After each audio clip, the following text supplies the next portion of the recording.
আরে সর্বনাশ, রসবালি যদি এত সুন্দরী হয় তাহলে এই রসবালির হাতের রস কত মিষ্টি হবে। যাই, এই রসবালির মিষ্টি হাতে এক গ্লাস রস খেয়ে মনটাকে শীতল করে আসি।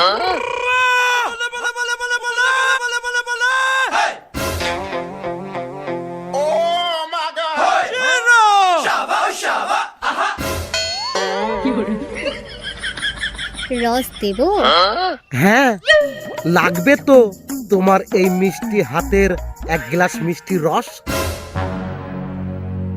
কোন শালো রে আমার বউয়ের হাত ধুয়ে দাঁড়িয়ে আছে? দেখি।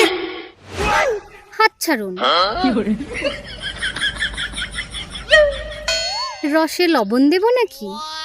না গো সুন্দরী, তোমার এই মিষ্টি হাতের মিষ্টি রসে যদি লবণ দাও তাহলে তো রসের স্বাদটাই হারিয়ে যাবে। তুমি এমনি দাও। রসে লেবু দেব? না গো সুন্দরী, লেবু লবণ কিচ্ছু দিতে হবে না, তুমি এমনি দাও। তাহলে একটু বরফ দিই? হ্যাঁ, বরফ দিতে পারো, কারণ তোমার এই মিষ্টি হাতের ছোঁয়া লেগে আমার ভিতরটা দাও দাও করে জ্বলছে। দাও একটু বরফ, দাও দাও। এগো লোকটা, তুমি আমার বউয়ের হাত ধরছো কেন? রস খেতে এসো, রস খেয়ে চলে যাও। এই নাট বল্টু কুপয়রা তোমার কে হয়? ও আমার স্বামী হয়। ছি ছি ছি ছি, হাগো তোমার কোনো চয়েস নাই? তুমি এত সুন্দর লম্বা চওড়া মেয়ে, আর তোমার স্বামী নাটের বল্টু, ওই ছেলের সাথে তোমার বিয়ে কিভাবে হয়েছে? আমরা প্রেম করে বিয়ে করেছি। সর্বনাশ, শালো তোর কি ভাগ্য রে। সত্যি গো, এবার আমি বিশ্বাস করছি, ছোটবেলা থেকে যা শুনে এসছি সেটাই সত্যি। প্রেম অন্ধ, শালা কানা খোঁড়া বাটখারা কিছু দেখে না। তুমি এই লোকটার সাথে আবার কথা বলছো? রসটা দাদু তাড়ি দাও।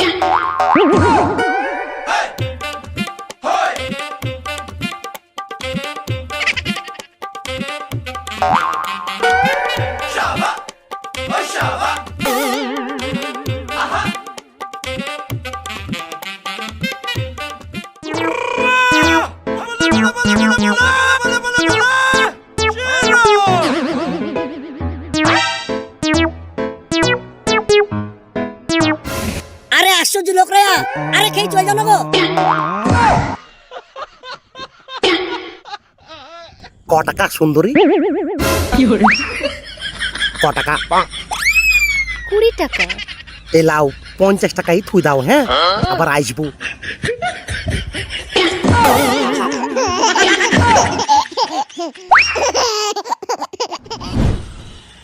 এগো লোকটা শুনো, বল। তুমি তো কঠিন লোক গো। কেন রে? তুমি বুড়ো মানুষ হয়ে ওই রসালির সাথে লাইন মারছিলা কেন? আবার টেনে এক চড় মারবো। তুই ওখানে কি করিস রে?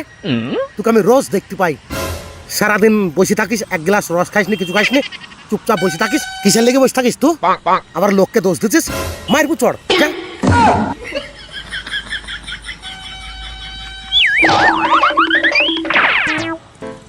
কই যাবি বাপ? আর বললো না চাচা, খুব গরম পড়ছি তো, তাই একটু আখের রস খেতে যাচ্ছি। তার কাছে আখের রস খেতে যাচ্ছিস? ওই গাছের নিচে একটা বৌদি রস বিক্রি করে না, ওই বৌদির কাছেই যাচ্ছি রস খেতে। বাপজি, আমারও ভিতরটা খুব গরম ধরে গেছে রে। ভাবছি আমিও এক গ্লাস আখের রস খাবো। খাওয়াবি নি? আমার কাছে পয়সা নাই জানিস। তাই তো গো চাচা, আমার কাছেও তো বেশি পয়সা নাই, 30 টাকা আছে। 10 টাকা করি তো গিলাস, হয়ে যাবে তো। তাহলে শুনো চাচা, আমি 2 গ্লাস খাবো, তুমি 1 গ্লাস খাবা, ঠিক আছে? ঠিক আছে, তাই হবে। চো।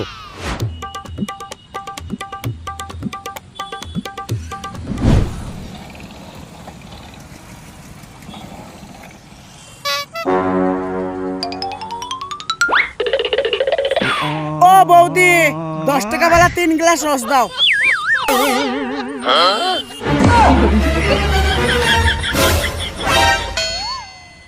ঠিক আছে।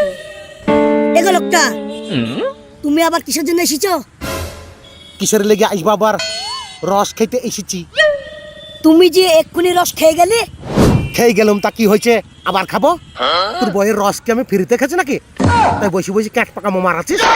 খাবারটা চুপচাপ খেয়ে যাও, আমার বইয়ের দিকে তাকাবো না। বেশ করেছি, তাকালছি।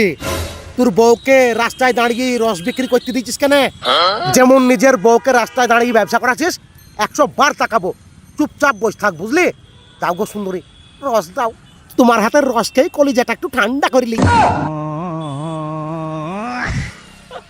আরে যাও তো তুমি, তোমার মতন খদ্দার এখানে দরকার নাই। কেন আমার মতন খরিদ্দার দরকার নাই? তুই আগে এইটা বল, তুই সারাদিন নিজে চুপচাপ দাঁড়িয়ে থাকিস আর নিজের বউটাকে দি কেন রস বিক্রি করাইস? এটার কারণ কি?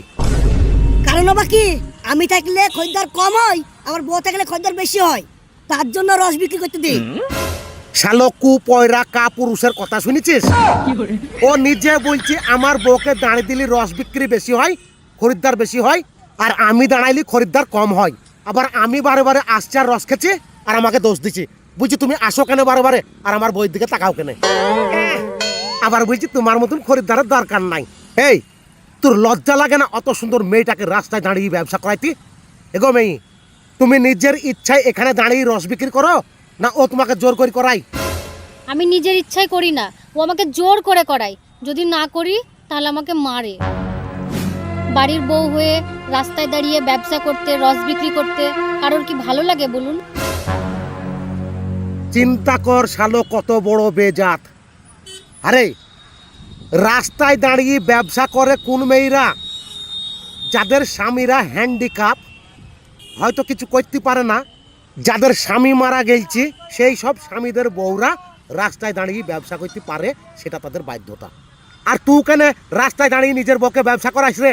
হ্যাঁ, আল্লাহ তোকে এত বড় সুন্দর শরীর দিচ্ছে, হাত দিচ্ছে, পা দিচ্ছে, কান দিচ্ছে, মাথা দিচ্ছে, তুই কেন নিজের বউকে রাস্তায় দাঁড়িয়ে ব্যবসা করাইস রে? হ্যাঁ, নিজে খেটি সংসার চালাতে পারিস নি? অত সুন্দর বউটাকে রাস্তায় দাঁড়িয়ে ব্যবসা করাবি আর অন্য পুরুষ এসে তোর বউয়ের দিকে তাকাইলি, তাদের দোষ হয়ে যাবে? এই মেয়ে, তুমি আমার সাথে চলো। আমার বউ না গত বছর গলায় দড়ি দিয়ে মরে গেছি, আমি তোমাকে বিয়ে করবো, তারপরে তোমাকে কতটা সুখে শান্তিতে রাখবো ও দেখবি। চলো, ও কাপুরুষের ভাত খেতে হবে না। যে নিজের বউকে দিয়ে ব্যবসা করাই সে আবার কিসের পুরুষ? চলো। লক্ষ্মী ভাই বলছি, আমি দু পায়ে ধরছি, নিয়ে যাও না ভাই, তুমি নিয়ে যাও না আমার বউকে। রস বেচগা, চলো। লক্ষ্মী, তোমার দু পায়ে ধরছি ভাই, তুমি আমার কথা শুনো। আমি আমার জীবনে আমার বউকে দিয়ে আর রাস্তায় ব্যবসা করাবো না। আজ থেকে আমি নিজে ইনকাম করে সংসার চালাবো। চালাবি তো? হ্যাঁ। ঠিক আছে, যা। আর শুন, নিজের ঘরের বউ হইল ঘরের রমণী, ঘরের লক্ষ্মী, তাদেরকে কেউ এত সহজে রাস্তায় নামায়? তোর যদি কোনো বাধ্যতা থাকতো তাহলে হয়তো নামাতে ঠিক ছিল। তোর হাট্টা কাট্টা শরীর, তুই কেন নিজের বউকে রাস্তায় নামাবি রে?